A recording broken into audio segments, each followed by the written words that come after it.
उत्तर प्रदेश की राजनीति में एक बार फिर से केशव प्रसाद मौर्य बनाम अखिलेश यादव वाली राजनीति गर्मा गई है।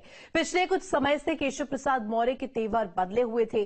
संगठन को बड़ा और सरकार को छोटा बताकर वे अगले ही राजनीति करते हुए नजर आए। केशव मौर्य के दिल्ली दौरे को लेकर के अखिलेश ने पलटवार किया और केशव प्रसाद मौर्य को मोहरा बता दिया, तो केशव प्रसाद मौर्य ने भी पलटवार करते हुए अखिलेश को कांग्रेस का मोहरा बता दिया। रिपोर्ट देखिए।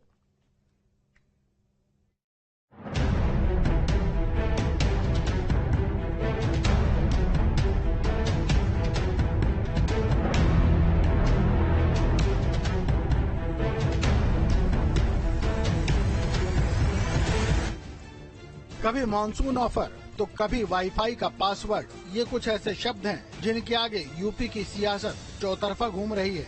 यूपी के दो दिग्गज नेताओं में आजकल जुबानी जंग चल रही है, जिसमें वार पलटवार का खेल चल रहा है। एक तरफ डिप्टी सीएम केशव प्रसाद मौर्य और दूसरी तरफ है अखिलेश यादव। लोकसभा चुनाव के बाद यूपी बीजेपी में जो उठापटक मची हुई है, उसको लेकर केशव प्रसाद मौर्य के दिल्ली दौरे खूब हो रहे हैं। अब इसी को लेकर अखिलेश यादव ने केशव मौर्य पर फिर बिना नाम लिए तंज कसा। बयान अखिलेश की तरफ से आया था तो केशव मौर्य ने भी पलटवार करने में देरी नहीं की। जरा सुनिए। सुनने में आया कि मौर्य जी मोहरा हैं, दिल्ली के वाईफाई के पासवर्ड हैं। अगर दिल्ली वाले किसी से मिलते हैं तो लखनऊ वाले भी मिल रहे हैं किसी से। तो बताओ सरकार चलेगी ऐसे?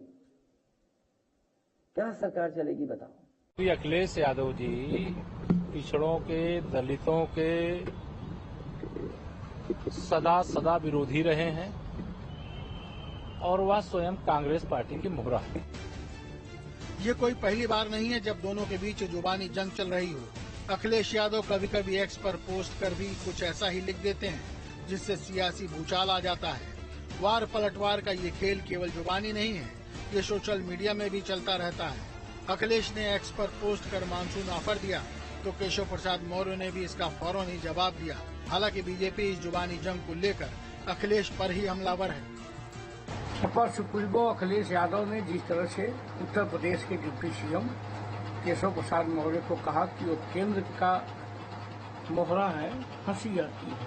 अगर वो केंद्र का मोहरा है तो अखिलेश यादव को क्या परेशानी हो रही है? लगातार उन्हीं से परेशान रहते हैं। अनेक बार डोरे डाल चुके केशव प्रसाद मौर्य पर। मेरा यह कहना है कि केशव प्रसाद जी मोहरा नहीं है, ये भाजपा कार्यकर्ता की सच्ची मोहर है। अखिलेश और केशव प्रसाद मौर्य के बीच चल रही इस जुबानी जंग का मकसद क्या है, ये तो कोई नहीं जानता। लेकिन बात ये भी है कि सियासत में नेता ऐसे ही कुछ भी नहीं बोलते। उनके हर बयान का कोई न कोई मकसद या मतलब होता है।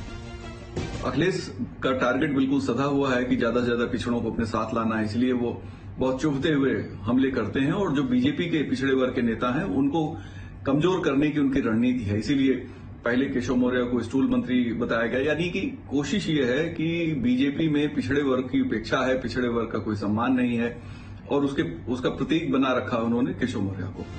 पिछले कुछ समय से केशव प्रसाद मौर्य के तेवर बदले हुए थे। संगठन को बड़ा और सरकार को छोटा बताकर वे अलग ही राजनीति करते दिखे और बीजेपी में चल रही इसी खटपट का अखिलेश सियासी फायदा उठाने में लगे हैं।